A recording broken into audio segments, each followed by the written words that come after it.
నమస్తే. Welcome to SR media. ఈరోజు మనతో పాటు ఉన్నారు ఫెడికస్ హోమియోపతి నుంచి డాక్టర్ భరద్వాజ్ గారు. వారితో మాట్లాడదాం. ఈ 2024 స్టార్ట్ అయినప్పటి నుంచి కూడా కేరళలో ఇప్పటి వరకు నలుగురు పిల్లలు చనిపోయారు. అది కూడా కారణం ఏంటంటే ఒక అమీబా అనే ఒక వైరస్ ఈత కొలంలో ఈత ఆడుతూ కొడుతూ ఉండంగా అదే టైంలో ఒక వైరస్ అన్నది ముక్కు ద్వారా, చెవి ద్వారా అది బ్రెయిన్‌లోకి వెళ్లి చనిపోయారనేసి చెప్తూ ఉన్నారు. అయితే అది ఎంతవరకు పాసిబుల్? అది నిజంగా అంత డేంజరస్సా? దాని గురించి సార్‌ని అడిగి తెలుసుకునే ప్రయత్నం చేద్దాం. నమస్తే సార్. నమస్తే అండి. ఎస్ఆర్ మీడియాకి స్వాగతం సార్. థాంక్స్ అండి. ఈరోజు ఫస్ట్ మీద అవుతుంది ఇంటర్వ్యూ. ఓకే. ఓకే. సార్ ఏంటి సార్ ఇక 14, 15 సంవత్సరాల పిల్లలు వాళ్ళ సరదాగా ఈత ఆడడానికి వెళ్తూ రైట్. ఉంటారు. ఎక్కడైనా సరే పిల్లల సరదా అది. కానీ ఒక వైరస్ అన్నది ముక్కు ద్వారా, చెవి ద్వారా వెళ్ళిపోయి బ్రెయిన్‌లోకి వెళ్ళిపోయి పిల్లలు చచ్చిపోతున్నారు అనేసి అంటున్నారు. అది నిజమేనా? సో, ఇదొక డెడ్లీ డిసీజ్ అండి. హ్మ్.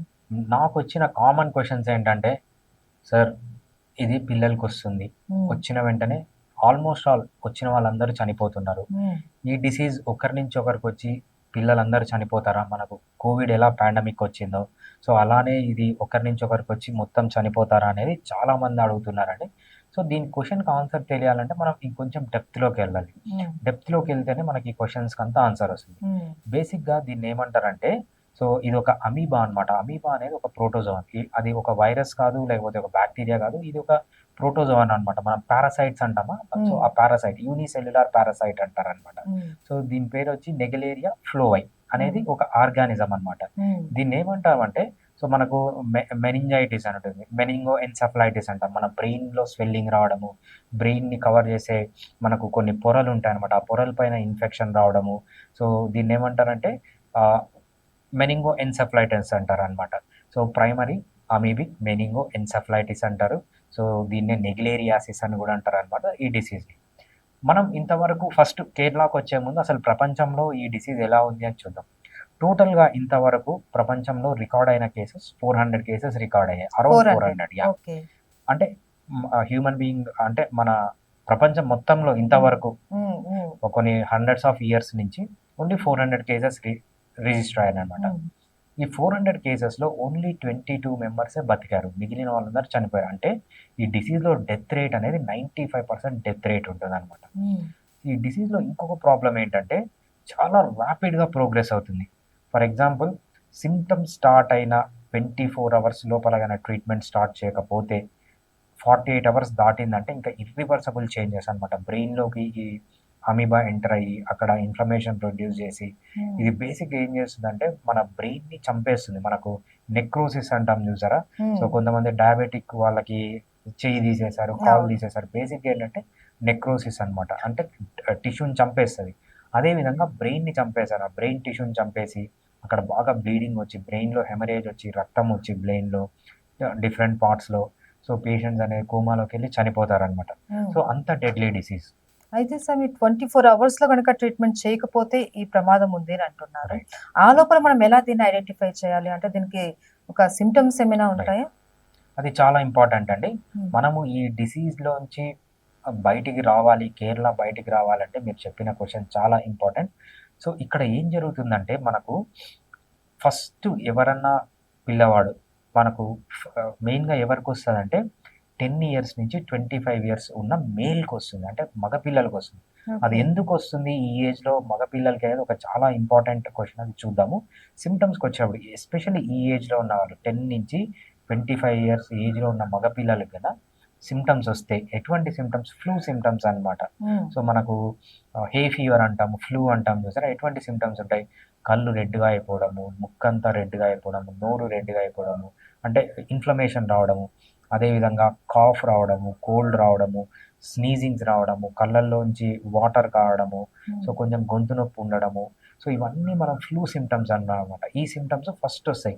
ఈ సింప్టమ్స్ వచ్చిన 24 అవర్స్ ఈ సింప్టమ్స్ స్టార్ట్ అయిన 24 అవర్స్‌లో మనం స్టార్ట్ జేయాలి. హ్మ్. లేకపోతే నెక్స్ట్ స్టేజ్‌లోకెళ్తుంది. నెక్స్ట్ స్టేజ్‌లోకి ఏమవుతుంది? ఎప్పుడైతే వైరస్ మన బ్రెయిన్‌లోకి ఎంటర్ అవుతుందో, అప్పుడు నెక్స్ట్ స్టేజ్‌లో ఏమవుతుందంటే ఫీవర్ రావడము, బాగా ఒళ్ళు వేడైపోవడము, బాగా హెడేక్ రావడము, వామిటింగ్స్ రావడము, కొంతమందికి వామిటింగ్స్ ఉండవు, నాసియా అంటామనమాట. హ్మ్. వామిటింగ్ సెన్సేషన్ ఉంటుంది.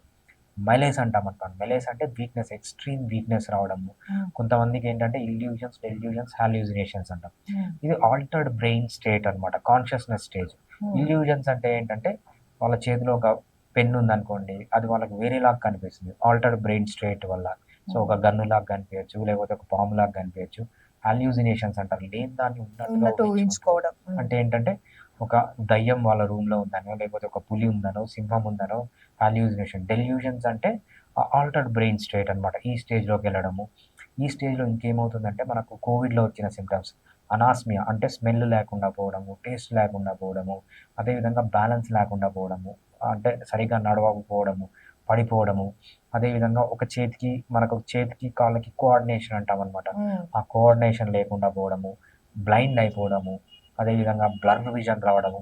ఇదంతా సెకండ్ స్టేజ్‌లో ఉంటుంది.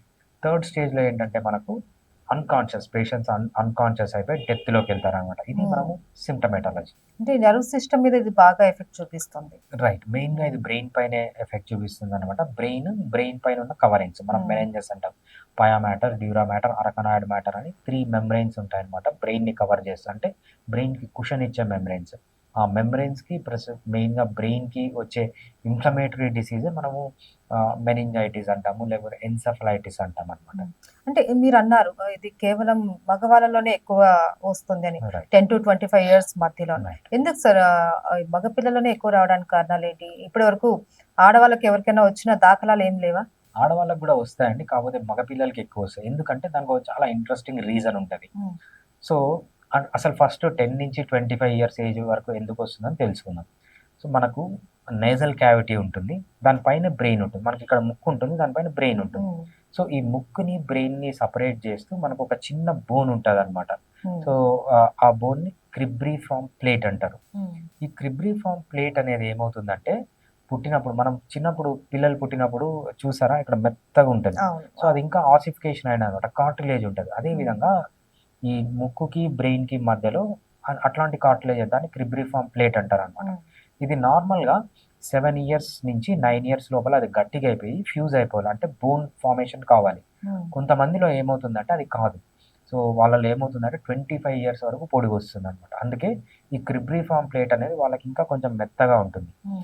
సో, ఈ రీజన్ ఒకటి. ఎందుకంటే మెత్తగా ఉన్న దాంట్లోంచి ఈ అమీబా అనేది ఈజీగా ఈజీగా ఎళ్తది. వెళ్ళిపోతుంది. సో, అదొక రీజన్. మగ పిల్లల్లోనే ఎందుకొస్తుంది అనేదానికి గూడా ఇంకో రీజన్ ఉంది. ఎందుకొస్తుంది అంటే, సో, 10 ఇయర్స్ నుంచి 25 ఇయర్స్‌లో ఉన్న మగ పిల్లలు ఎక్కువ యాక్టివ్‌గా ఉంటారు. యాక్టివ్‌గా అంటే వీళ్ళు హీరోయిక్ డీడ్స్ చేస్తుంటారు. అంటే ఏంటి? చెరువుల్లోకి పోవడము, హ్మ్. అక్కడి నుంచి దూకడము, డైవ్‌లు చేయడము, జంప్ చేయడము. సో, సమ్మరొస్తే చెరువుల్లో పోయి ఈత కొట్టడము, హ్మ్. బావుల్లో లేకపోతే వెళ్లి ఈతలు. బావుల్లోకి పోయి హ్మ్. ఈత కొట్టడము, ఇవన్నీ చేస్తారనమాట. ఈ బాక్టీరియా మెయిన్ ఎక్కడ డెవలప్ అవుతుందంటే స్టాగ్నెంట్ వాటర్‌లో. హ్మ్. ఎప్పుడైతే వాటర్ స్టాగ్నెంట్‌గా ఉంటుంది, కొంచెం వేడిగా ఉంటుంది. ఎస్పెషల్లీ సమ్మర్ సీజన్‌లో. ఇప్పుడు మనకొచ్చిన కేసెస్ కేరళలో హ్మ్. 4 కేసెస్ వచ్చాయి. హ్మ్. 4 కేసెస్‌లో ముగ్గురు పిల్లలు చనిపోయారు. ఒక పిల్లోడు ఆల్రెడీ ఐసీయూలో ఉన్నాడు. హ్మ్. వీళ్ళంతా చూస్తే ఏంటంటే చెరువులో ఆడుకొని వచ్చిన వాళ్ళే. వీళ్ళ నలుగురు చెరువులో ఆడుకొని వచ్చిన వాళ్ళే. ఎటువంటి హ్మ్. చెరువులో? అది సమ్మర్‌లో మనకిప్పుడు సమ్మర్ అయిపోతుంది చూడండి. ఈ ఈ ఆహ్, అమీబా అనేది ఎక్కడ డెవలప్ అవుతుందంటే స్టాగ్నెంట్‌గా ఉన్న వాటర్‌లో. హ్మ్. అది కాక కొంచెం వేడిగా ఉన్న వాటర్‌లో.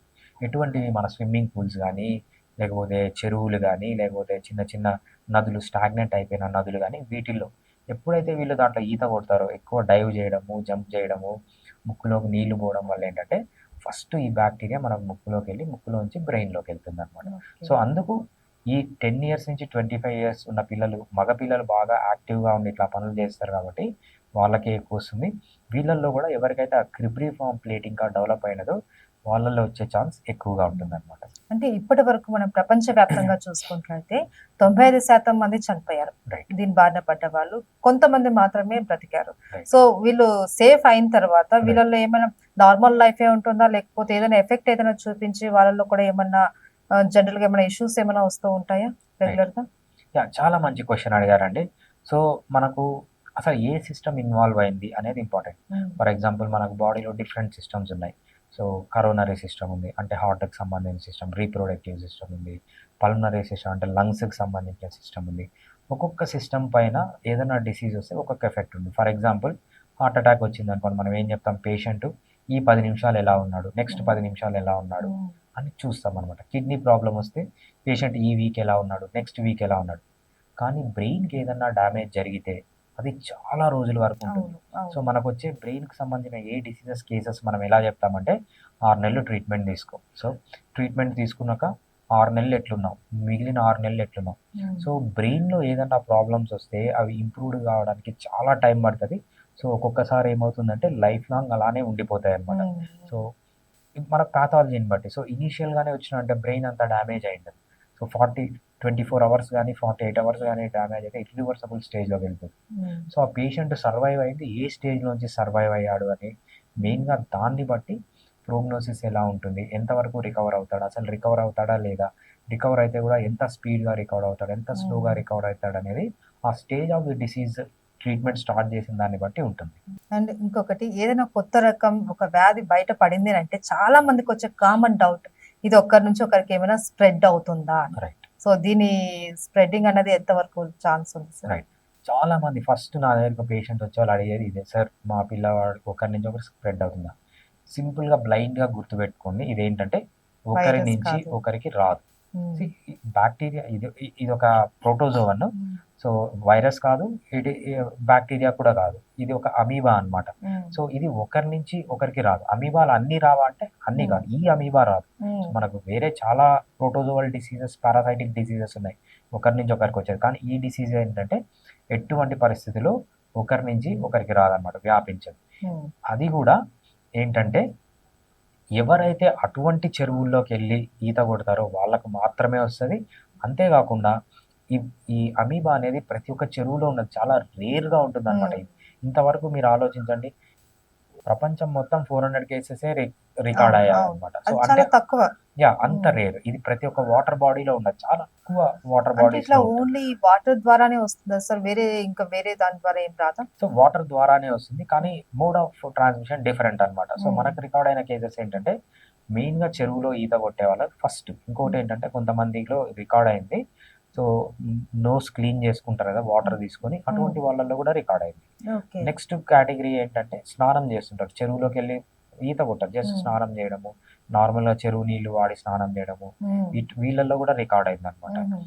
ఇంకొంతమందిలో ఏంటంటే వాటర్ స్పోర్ట్స్, వాటర్కి సంబంధించిన స్పోర్ట్స్ ఆడుతూ ఉంటారు చూసారా, ఉమ్. చెరువుల్లో ఆ, పడవలు నడపడము, వీళ్ళల్లో కూడా రికార్డ్ అయింది అనమాట. బేసిక్గా ఏంటంటే న్యాచురల్ ఎక్కడైతే వాటర్ ఫ్లో ఉండదో, స్టాగ్నెంట్ వాటర్ ఉంటుందో, వాటర్ కొంచెం వేడిగా ఉంటుందో, అటువంటి ఏరియాల్లో ఎక్కువ వాటర్ని యూజ్ చేసే వాళ్ళలో రికార్డ్ అయింది అనమాట. ఓకే. సో ఈ చెరువుల్లోకి వెళ్ళి ఈత కొట్టే వాళ్ళు, బావిల్లోకి వెళ్ళి ఈత కొట్టే పిల్లలు, ముఖ్యంగా 10 నుంచి 25 సంవత్సరాల పిల్లలు ఎక్కువ ఇలాంటి యాక్టివిటీస్ లో ఉంటారు కాబట్టి ఏదైనా ఒక చిన్న చేంజింగ్ ఏదైనా కనపడింది, ఫ్లూ సిమ్టమ్స్ లాని అలాంటివి ఏమైనా కనపడ్డాయంటే ఇమ్మీడియట్ గా డాక్టర్ దగ్గరికి వెళ్ళి కన్సల్ట్ అయ్యి సో అని చెప్పి దానికి ట్రీట్మెంట్ కనుక స్టార్ట్ చేస్తే విత్ ఇన్ 24 అవర్స్ లోపల దీని నుంచి మనం బయటపడచ్చు. రైట్.